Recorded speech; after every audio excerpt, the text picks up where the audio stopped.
Em sua live semanal, o presidente Jair Bolsonaro recebeu os ministros da Justiça e Segurança Pública, André Mendonça, e da Controladoria Geral da União, Wagner Rosário, e tratou dos avanços do combate à corrupção e ao crime organizado em seu governo.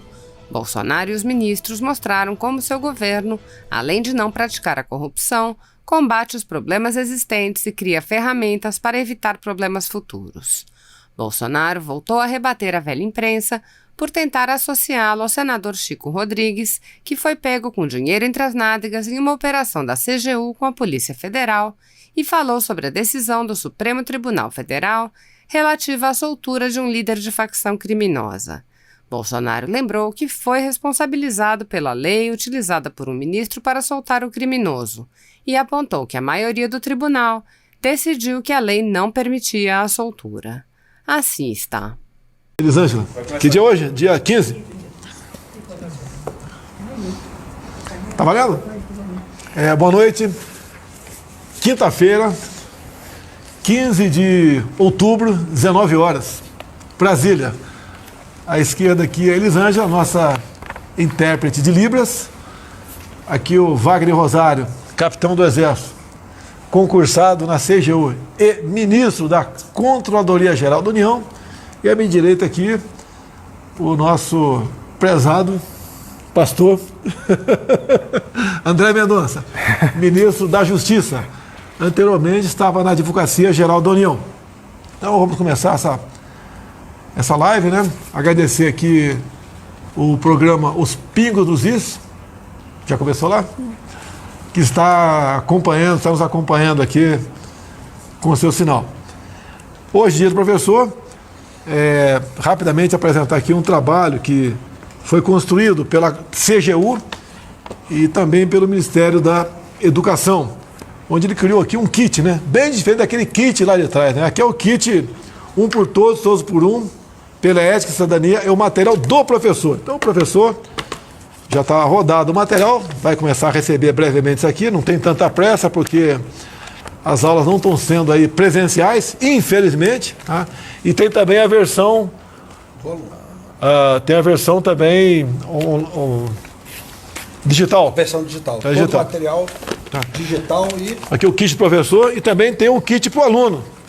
Exatamente. As figuras aqui são tudo da Turma da Mônica, Cebolinha, Mônica e todos os outros personagens. E o Maurício de Souza, então, gratuitamente nos ofertou a sua coletânea de figuras para que nós possamos usar junto à garotada nas escolas.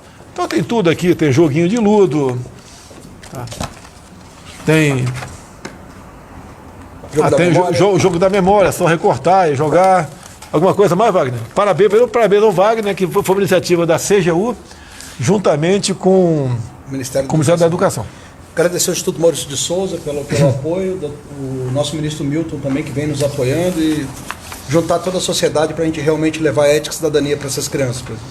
Eu estive vendo rapidamente uma história muito bacana, me lembra muito, um pouco, né, aquela cartilha Caminho Suave, onde você era alfabetizado e em cada uma das letras tinha uma historinha que você guardava para sempre, tá? Então, uma coisa que nunca mais saiu da nossa memória. E aqui é muito parecido, então, esse kit com as figuras de gibi, né, do Maurício de Souza, da Turma da Mônica, para a garotada aí realmente aprender muita coisa e bem como outro livro para o professor também poder melhor interagir com o aluno. Parabéns aí, ó, prezado aí, Wagner Rosário. Outra coisa, hoje é dia do professor, todo mundo é professor aqui. A Elisângela é professora do quê, Elisângela? De Libras. Professor do quê? Hoje eu estou na área de combate à corrupção, né, presidente? Mas é professor também ou não? Sim, dou aula em algumas universidades. Professor de? Na área de Direito e Integridade. Acredito, eu também sou professor de Educação Física. Cursei em 1982, a Escola de Educação Física do Exército e 45 tenentes, né? Deram azar, deram mole, eu acabei sendo o primeiro lugar do curso. Então, parabéns a todos os professores. Em grande parte, né? Grande mesmo, o futuro do Brasil passa pelas mãos de vocês. Essa molecada aí que tem que ser cada vez melhor, ser instruída para poder lá na frente ser útil para si e para o Brasil. Antes de entrar no assunto mais importante, não é à toa que eu estou com 2 ministros aqui da CGU e da Justiça, mas curiosidade aqui, bem rapidamente aqui. Temos aqui uma matéria, né? De 1º de abril, até parece que é dia da mentira, mas não é não, 1º de abril. Questionada sobre Bolsonaro, OMS diz que contenção de coronavírus inclui lockdown. E agora aqui, 6 meses depois, outra matéria. OMS pede à Europa para não utilizar confinamentos, não fazer lockdown. Eu acho que eu vou acabar indo para a OMS, hein? Tu acha que é mais eu? O Tedros continua lá, o que tu acha aí? Tá meio confuso lá, viu, presidente? Tá confuso, né? Ó, tá 7-0 para mim, não é 7-1 não, tá 7-0 para mim, não perdi nenhuma ainda. Alguns acham que eu chutei, mas é muito chute para dar tudo certo. É questão de estudar, ir atrás, conversar com médicos, conversar com embaixadores, tá? O que acontecia, por exemplo, em países da África subsaariana, como é que era tratada essa questão lá. Por que a cloroquina? O cara usa a cloroquina para malária, né? Para lúpus. E muitas vezes a pessoa com Covid não tinha que tomar, acabava tomando aí a cloroquina. Aconteceu isso aí. Ou com malária e vírus, tomava a cloroquina e dava certo. E nós não tínhamos alternativa. Você tinha que buscar fazer alguma coisa. Os americanos estavam estudando, lá com a sua Anvisa, né, a FDA, e eles estavam estudando porque tinha alguma possibilidade de dar certo, ninguém ia estudar uma coisa que não tinha chance nenhuma, e acabamos então fazendo essa opção, porque nós tínhamos que optar por alguma coisa. E deixar bem claro, a receita, né, era exclusiva do médico, sempre o médico que decide se você vai tomar isso ou aquilo. Vamos continuar aqui? Curiosidade apenas aqui. Olha a maldade da notícia aqui da imprensa, né? Essa aqui eu acho que é da Veja, se eu não me engano aqui. Governo Bolsonaro libera 400 mil para documentário sobre amigo de Lula. Então quem lê isso daqui, pô, o Bolsonaro virou petista, né? Virou de esquerda.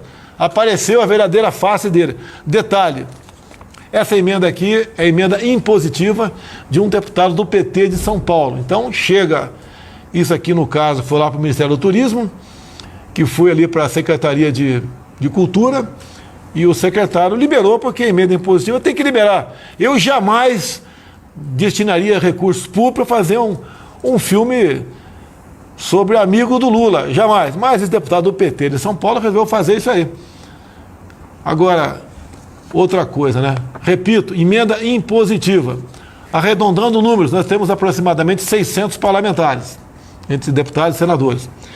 E cada parlamentar pode apresentar até 25 emendas. Vamos supor que sejam 20 emendas, tá? Aproximadamente 20 emendas.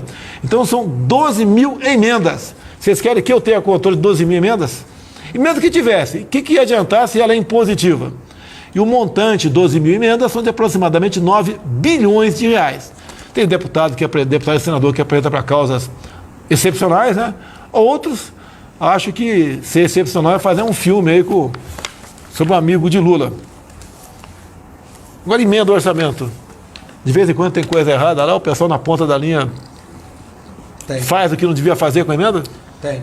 Os recursos públicos são transferidos, nós temos problemas em relação a isso. Muitos deputados eles tomam medida até de pedir que a gente fiscalize, mas nós temos muito problema com emenda. Tá. Nós vamos chegar num caso aqui agora, que eu acho que vai ser o que vai dominar, né? Um último assunto aqui. Eu pesquei na internet essa imagem aqui de uma jovem, né? Existe um modelo econômico que conseguiu o impossível. Argentina sem carne, Venezuela sem petróleo, Cuba sem açúcar. Faltou o mais importante, mas não dá para escrever tanta coisa aqui, né? Venezuela e Cuba já sem liberdade, a Argentina com problemas seríssimos, tá? Tudo por optarem por um sistema, né? Um regime que não dá certo em lugar nenhum no mundo, que é o socialismo, e finalmente a perda da liberdade como um todo. O Brasil correu, no meu entender, sério risco há pouco tempo, mudou seu governo, consegui me eleger aqui, só Deus sabe como, né? Além de sobreviver a uma facada, só Deus sabe como, e buscamos aqui fazer o quê? O primeiro e mais importante compromisso de campanha é escolher ministros por critérios técnicos. Como é que você foi escolhido, Wagner? Conta aí, pessoal. Bem, presidente, a equipe do Sobre procurou.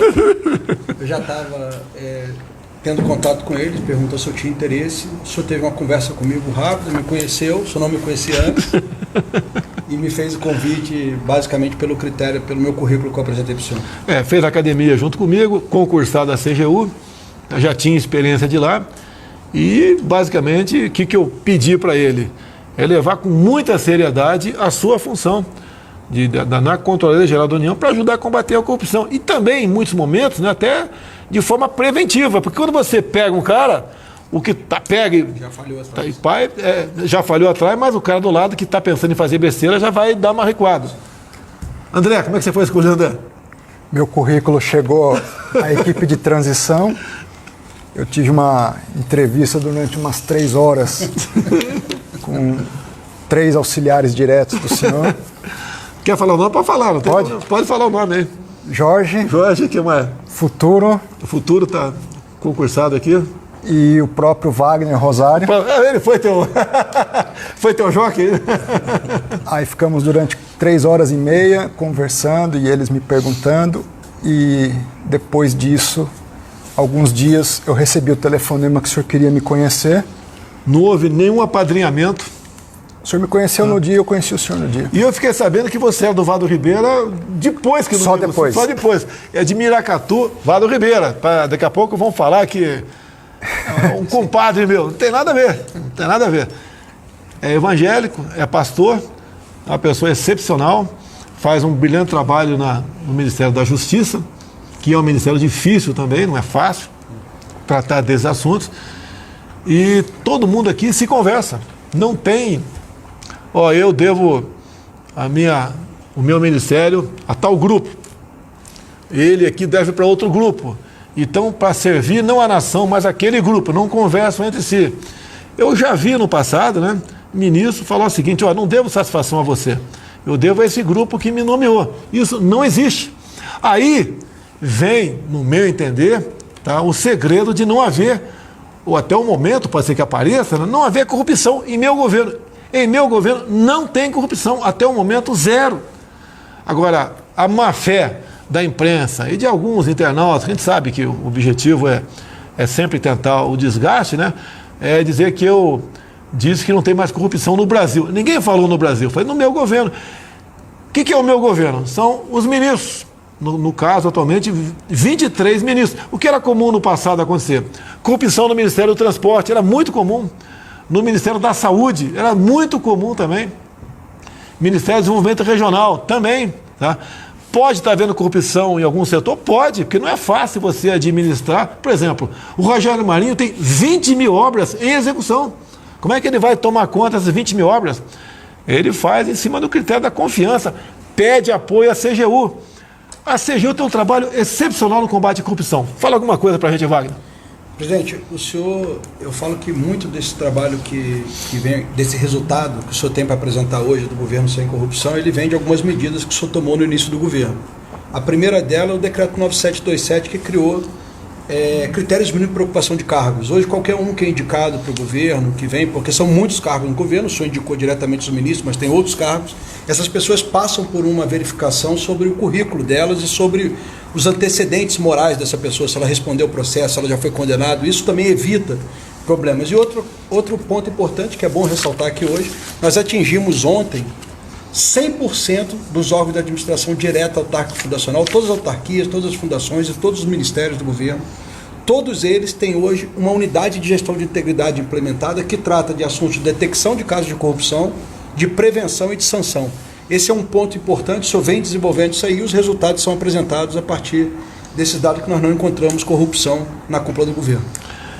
O que era comum agora deixou de ser. Tá? E qualquer coisa que acontece, alguns de má fé culpam o governo. Como, por exemplo, tivemos um problema agora em Roraima. Porque assim, são vários problemas no Roraima, que foi externado no dia de ontem uma ação da Polícia Federal.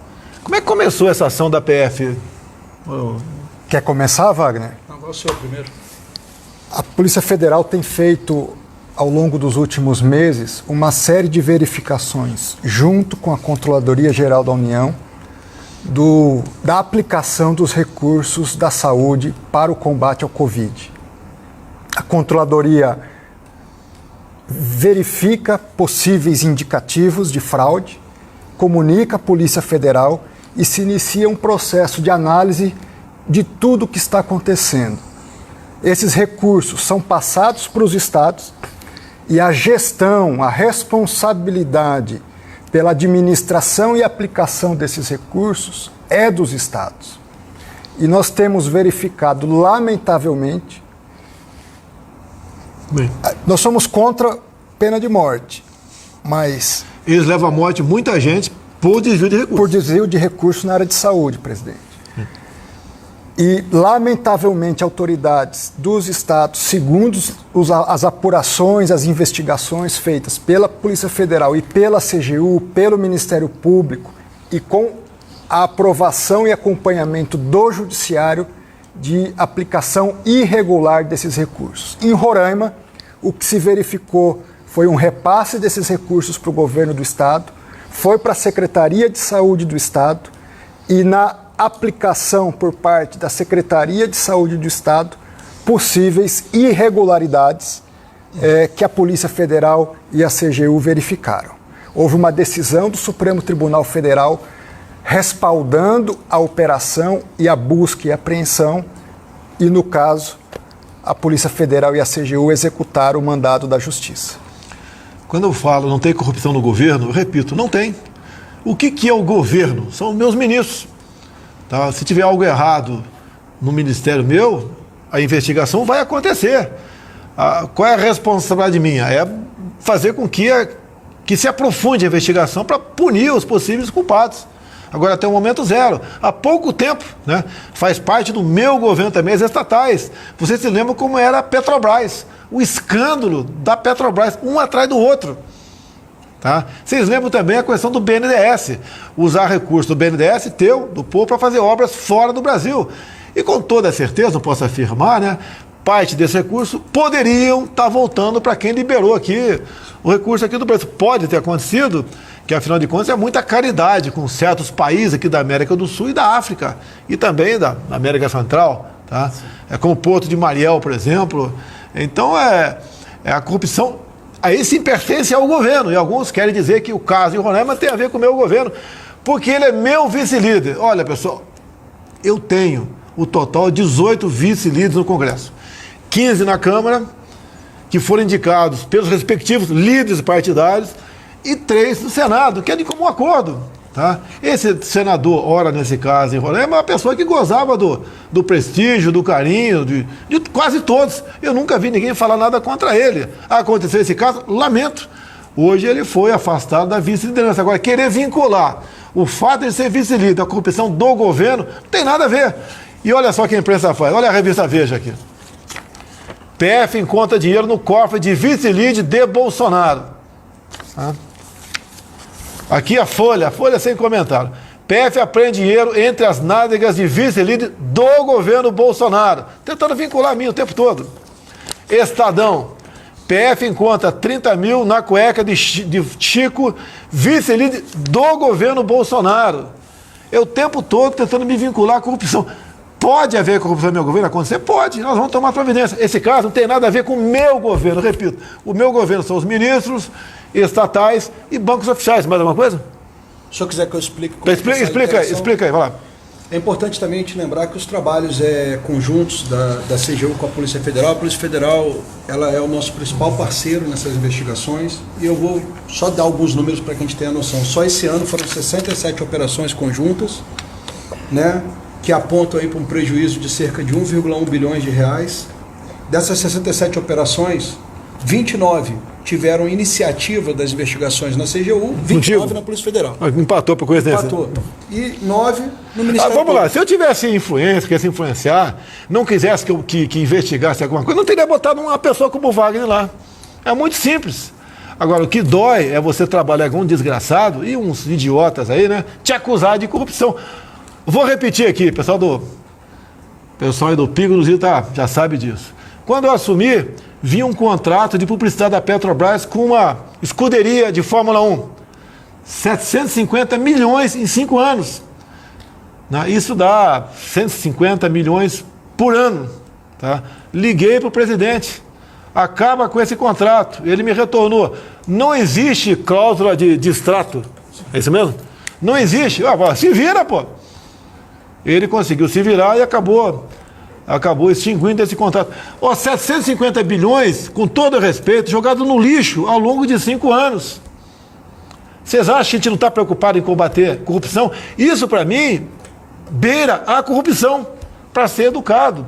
Como canso de falar aqui, uma consultoria lá de trás, né, governos anteriores, uma consultoria para saber se uma cidade da França poderia ter uma casa para divulgar o nome do Brasil ou não para fins turísticos.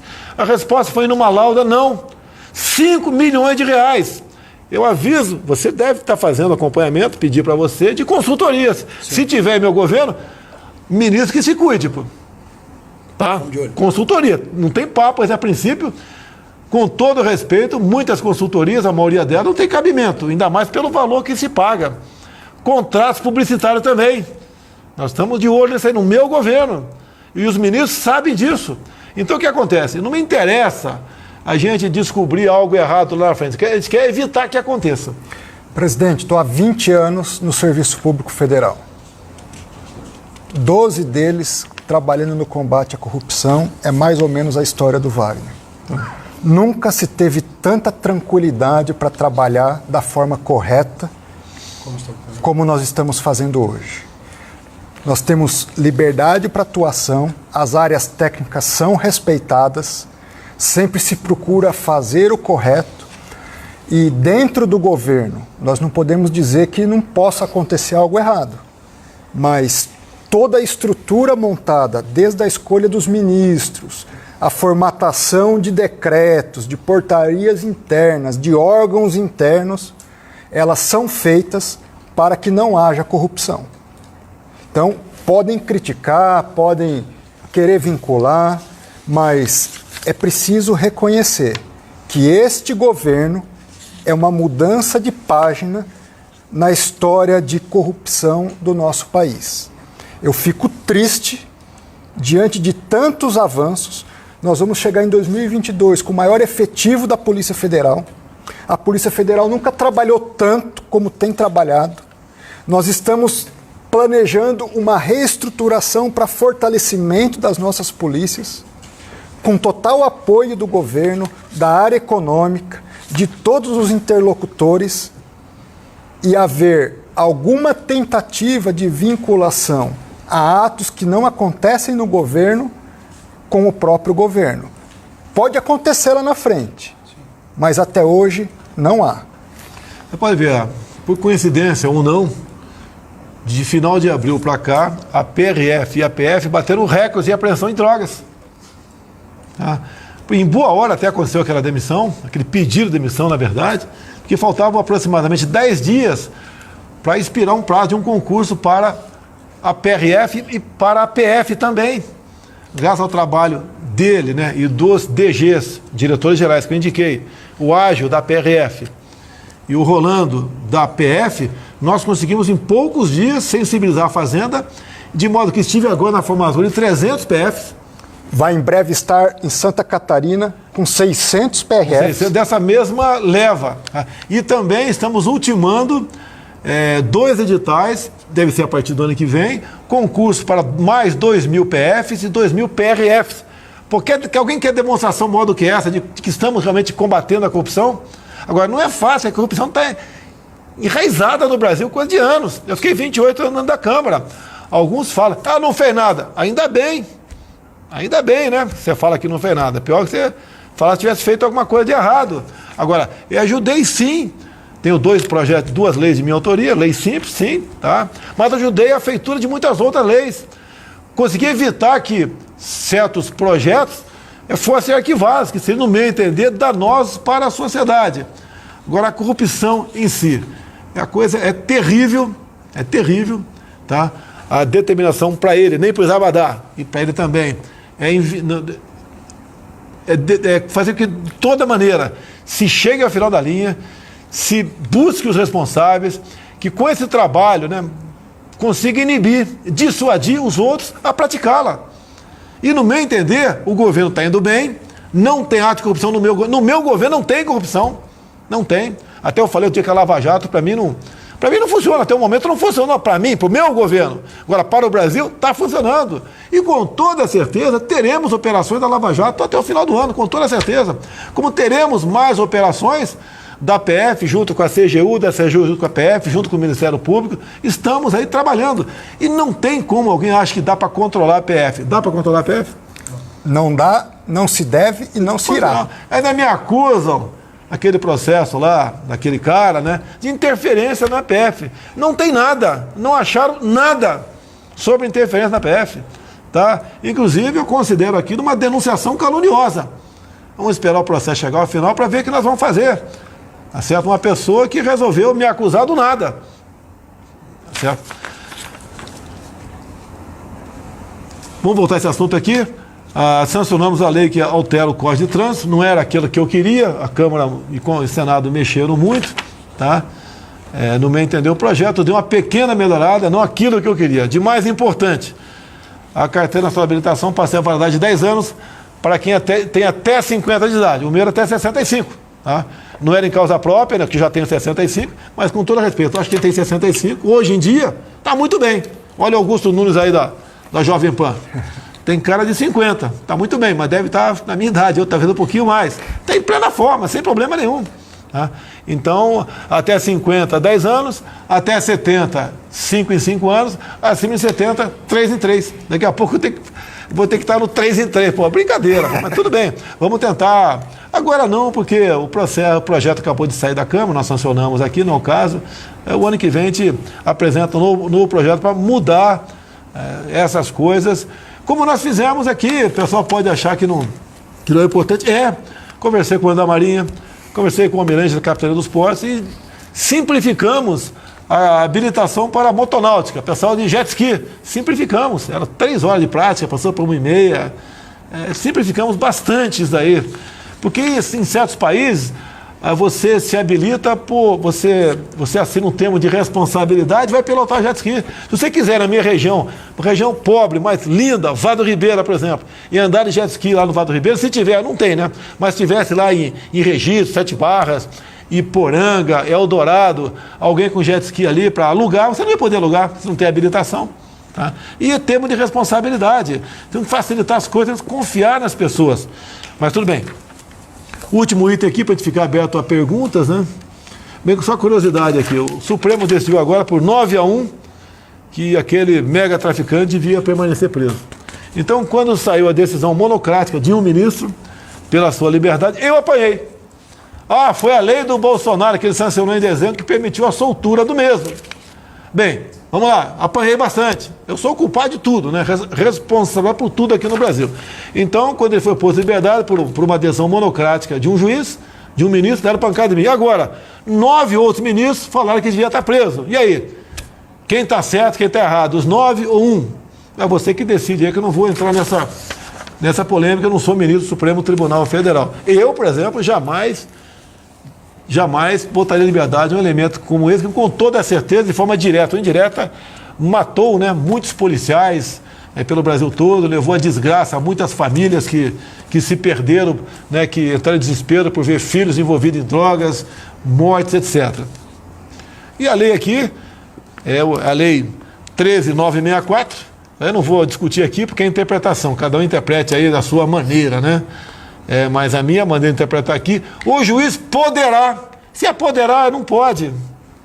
Tá? Talvez você explique daqui a pouco aqui essa questão aqui, né?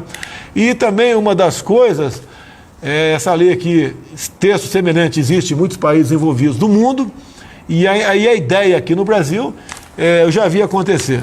É muito comum acontecer no meio da polícia militar, né? Eu acho que em qualquer estado, não há diferença tocante a isso. Tem lá 10 policiais numa operação, sai uma coisa errada ali. Ou um deles é acusado de fazer uma coisa errada. Os 10 ficam presos preventivamente. 1 ano, 2 anos, 3 anos. Então o objetivo da lei esse que não tem recurso, apresenta o HC, começa a ser analisado lá de baixo, tá? Ver se está bem fundamentado ou não, se existe uma circunstância para liberar esses policiais ou não, e o juiz decide. Vamos ficar aberto a pergunta aí? Até porque daqui a pouco tem jogo do Flamengo, né, Cid? Eu tô quase torcendo o Flamengo. Depois da derrota do Palmeiras, quase que eu tô virando flamenguista aqui. Pô. Vai ser feliz. Você feliz? Não, eu acho que eu vou virar galo. Eu vou ser galo de Minas Gerais lá. E também ser Cruzeiro, para não ser rebaixado. O Cruzeiro, vamos dar uma reagida aí. Se for o caso, aí... A partir de hoje, eu sou Cruzeiro em Minas Gerais. Eu tenho certeza que o Cruzeiro aí vai deslanchar. Alguém quer falar alguma coisa antes das perguntas? Quer ganhar um presente? Um presente? De você? Não. Isso aqui é dos policiais penais, presidente. Vou ler o que eles escreveram para o senhor. Rapidinho. Pelos 36 anos do DEPEN, ao presidente Jair Bolsonaro, pelo fortalecimento do órgão, viabilizando o efetivo isolamento das lideranças criminosas, o combate ao crime organizado e a integração do sistema penitenciário brasileiro. Também a questão da criminalidade, eu não vou cometer injustiça com ninguém, né? O Sérgio Moro foi brilhante nessa questão, quando ele estava na frente da Justiça, e resolvemos então isolar as lideranças do PCC em São Paulo. Na época, fiz a reunião com o governador, estava hospitalizado, daquela última cirurgia bastante grave que eu fui submetido, né? E nós resolvemos isolar os líderes.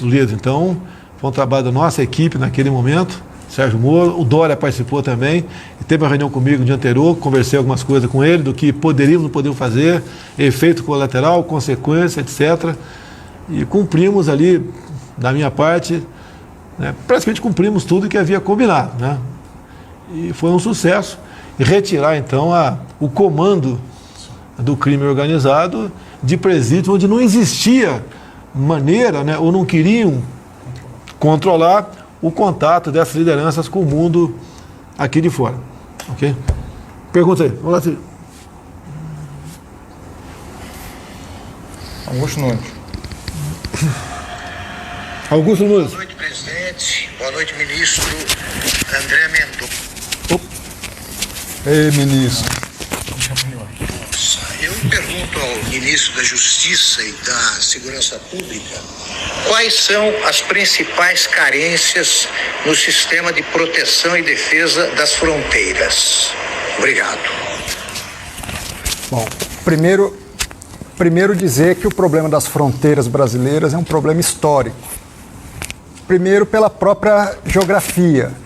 Nós temos uma extensão muito grande de fronteiras terrestres, com quase uma dezena de países aqui da América Latina, e é uma dificuldade natural e histórica o acompanhamento dessas fronteiras.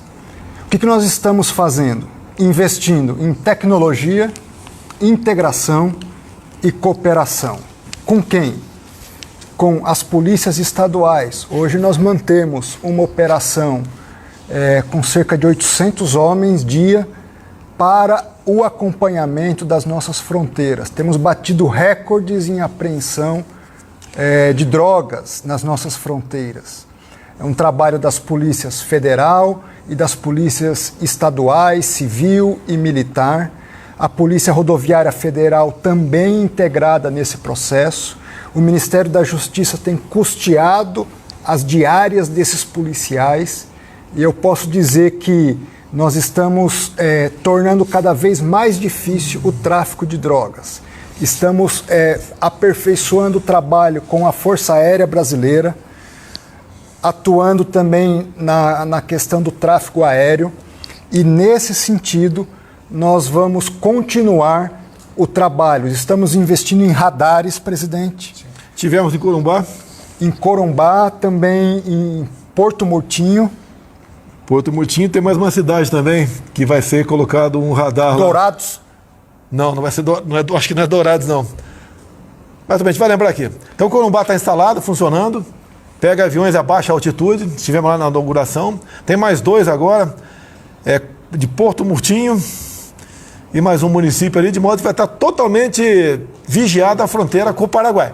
Nós temos que investir. A grande preocupação, e há coisas que nós não podemos ainda divulgar, porque são de natureza sigilosa, nós vamos ter que atuar de forma mais incisiva, cada vez mais, nos países que são exportadores da droga, de cocaína e de maconha.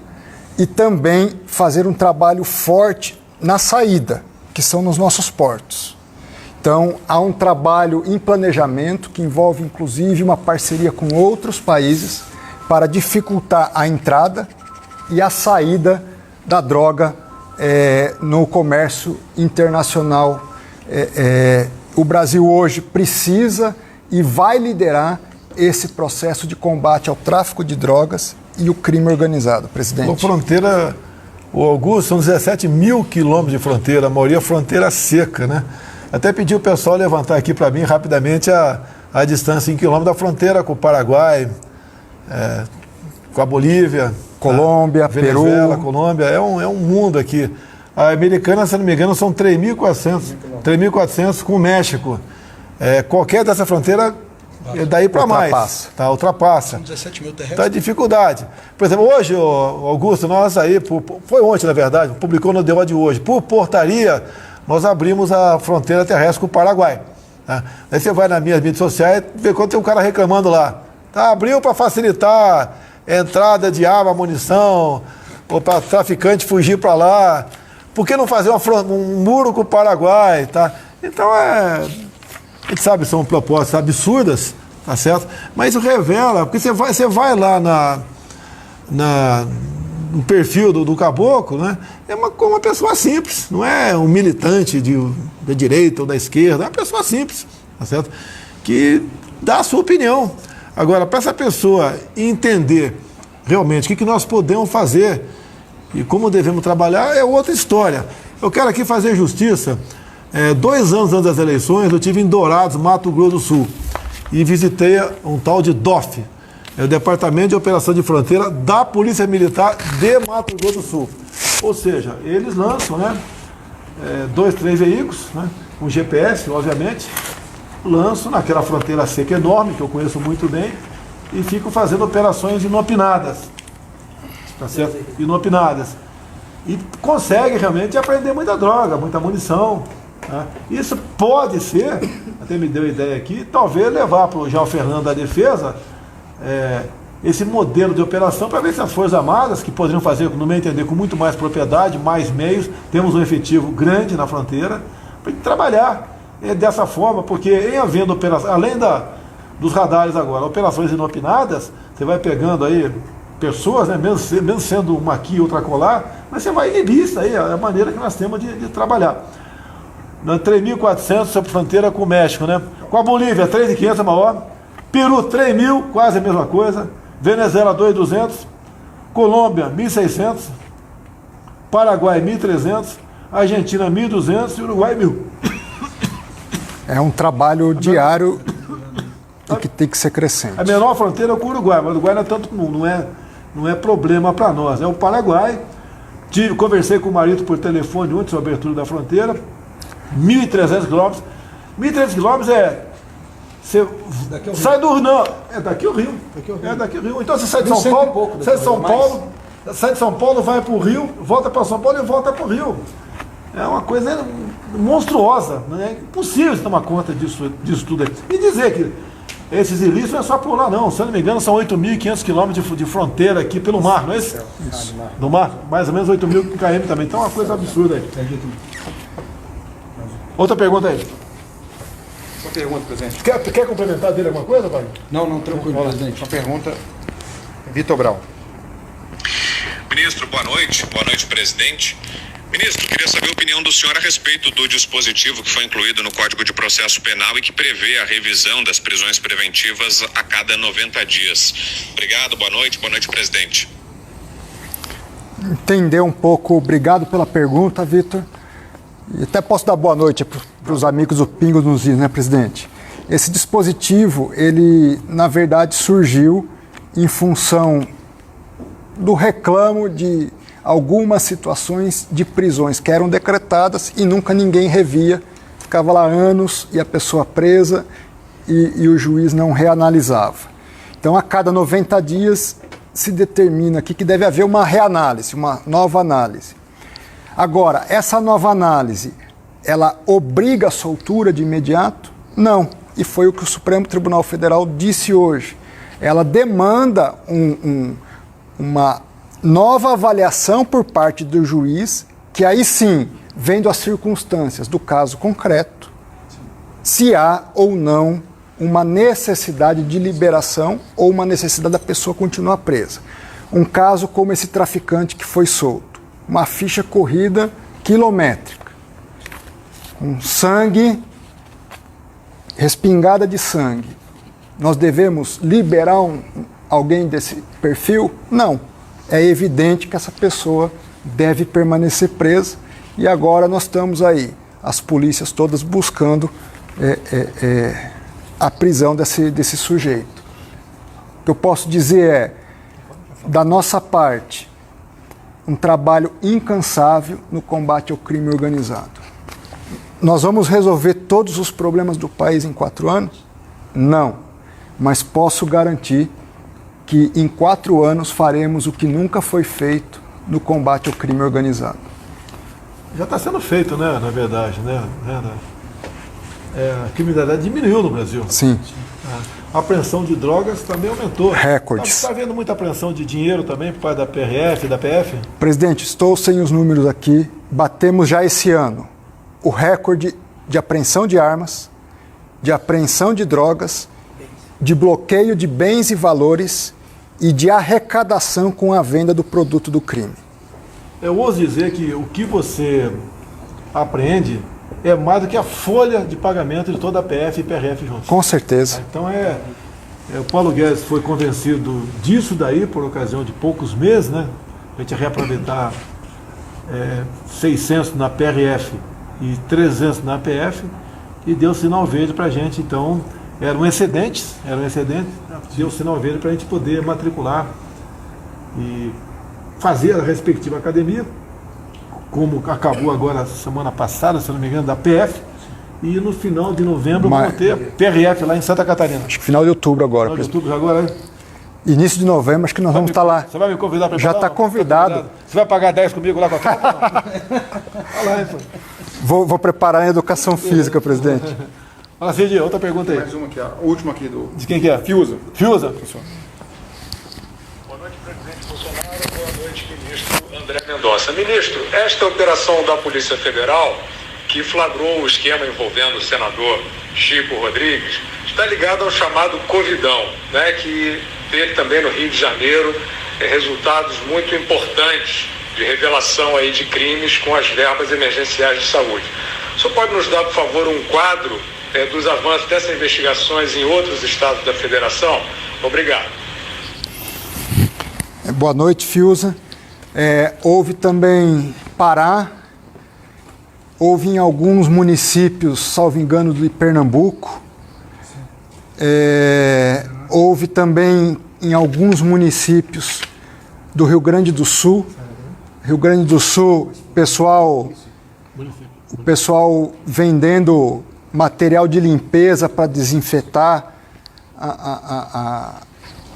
o ambiente e colocando água no lugar. Então, verdadeiros criminosos, lamentável. Então, quando nós vemos que algo tão sério, que é a saúde do cidadão, é tratada de forma tão irresponsável, e eu não faço aqui nenhum pré-julgamento, porque não conheço os processos, o que me chocou foi esse caso do Rio Grande do Sul, o pessoal colocando água no material que era para desinfetar o ambiente. Então, mas certamente superfaturamentos de preços. Você não está aqui para esconder nada não, né? Você está com o radar ligado em quantos contratos aproximadamente? Tem ideia? Do governo federal a gente filtra todos. Tá. Do governo federal. Dos estados nós selecionamos 279 municípios e também com suspeita, estados. com suspeita. Não, pegamos os maiores, que tem mais quantidade de recursos, e estamos acompanhando, porque os outros a gente não tem perna para acompanhar. Então fechamos em 279. Aí estão todos os estados, todos os municípios acima de 500 mil habitantes e mais alguns outros que são os maiores de cada estado. Somamos aí 278. Esse pessoal está no radar, então? Está no radar, todo dia a gente atualiza os dados e vai acompanhando. Você detectando peixe na rede, você passa para a PF? A gente faz a investigação, detectando que tem problema a gente faz a investigação, já faz contato com a Polícia Federal, porque a gente tem um contato muito estreito, e iniciamos as investigações. Muitas das vezes quando a gente chega lá, a gente já está com os dados praticamente já... Wagner, melhorou a integração PF, CGU? muito. Estamos trabalhando direto, reuniões uma atrás da outra. Para que o senhor tenha noção, eu não sei se a Polícia Federal fez alguma operação sem a CGU no termo do Covid, deve ter feito, mas em conjunto conosco foram 39 operações fechadas até a data de hoje, que representam aí um prejuízo estimado aí de uns 700 milhões de reais. Esse trabalho está sendo, pouco, perto do quantitativo de recursos repassado, mas a gente está acompanhando com olho atento aí, CGU e Polícia Federal. Mais alguma coisa? Presidente, dizer que nosso compromisso é com o cidadão, nosso patrimônio é o nosso nome, o senhor nos convidou pelo currículo, não que não haja gente tão boa quanto nós por aí, por esse Brasil, mas nós estamos aí trabalhando 24 horas por dia para deixar um Brasil melhor para nós, para os nossos filhos e para os nossos netos. Augusto Nunes, Vitor Brown, Fiuza, mais alguém falou lá da Jovem? Zé Marito não falou hoje não. Tá. Muito obrigado por nos fornecer esse sinal. Dizer que nas 2 últimas quinta-feiras, antes das eleições, vou avisar vocês que vou falar de política, vocês fiquem à vontade, vão retransmitir ou não o sinal pela Jovem Pan. E eu não quero surpreendê-lo falar em política aqui usando o sinal de vocês, né? Que eu sou muito grato e fico muito feliz com a participação de vocês, em especial com as perguntas a quem está do meu lado. Então, obrigado a vocês. Até a semana que vem. Mais uma coisa? Só isso. Semana que vem vamos trazer mais um ministro aqui até para ser escrutinado, para a gente continuar mostrando desde a primeira, se eu não me engano, desde a primeira quinta-feira, que quando eu assumi, né, a presidência da República, dando satisfação a vocês o que nós fazemos, pegando aquilo que mais importante acontece durante a semana e mostrando bastante. Faltou de falar sobre Genoma Brasil, um projeto maravilhoso lá tendo à frente o nosso general Pazuello, uma coisa excepcional. E curiosidade, até eu falei quando usei da palavra, né? A primeira vez que eu ouvi falar a palavra desoxirribonucleico, ácido desoxirribonucleico, se eu não me engano, em 1970, 72, o professor Jacques, médico, falou isso a primeira vez, e quem diria, 50 anos depois, a gente está voltando nesse assunto, logicamente com muito mais informações, onde nós possamos fazer um mapa genômico, não sei se o nome é esse, não sei, de cada um. Até falou bem lá o Pazuello, por exemplo, você às vezes é obrigado, até pela justiça, comprar 100 doses para pessoas que têm a mesma doença, né? Doença rara, e ela só vai ter eficácia para 3, então 97 você vai dar o remédio e não vai ter um placebo. Então com esse genoma você vai poder dizer, não, o remédio certo é esse, né, para essa pessoa, o mesmo remédio para outra pessoa que tem a mesma doença não dá certo. Então essa questão de economia, porque o dinheiro que você deixa de gastar numa área da saúde pode gastar na outra, para atender a mais gente. Então é uma coisa fenomenal que o nosso prezado Pazuello está fazendo. E mais ainda, né? Se houver necessidade, se o dia tiver interesse em que você não faz isso, né? Eu nunca vi o Augusto Nunes fazer, eu abriria as portas do Ministério da Saúde por 1h30, como eu tive ontem, para vocês conhecerem por dentro o Ministério da Saúde. O que era antes, eram salas com pilha de papéis, quase nada era informatizado, onde muita coisa esquisita podia, ou estava acontecendo de fato lá dentro. Atualmente, quase tudo informatizado lá dentro, um nível de servidores excepcionais, que eu fui apresentado há uns 40 aproximadamente, em 3 oportunidades lá, onde cada um mostra o que está fazendo. É uma coisa fantástica o que vem acontecendo com o Ministério da Saúde, né? Outrora, foco de corrupção e desmando demais. Hoje em dia, tem coisa errada, né? Tem. Estamos em cima, em especial o Pazuello, buscando fechar esses ralos da corrupção que pode estar acontecendo ainda, não só no ministério dele, como em outros ministérios. Esse trabalho é feito basicamente pelo capitão Wagner do meu lado aqui. Então, prezado Augusto Nunes, Vitor Brown, Fiuza, muito obrigado. E você que está nos assistindo agora, entra aí no site aí da Jovem Pan, assista ao programa Pingos nos Is, tem mais alguns minutos, para nós ouvirmos aqui as considerações finais dessa equipe da Jovem Pan. Obrigado a todos, até a próxima semana que vem, se Deus quiser.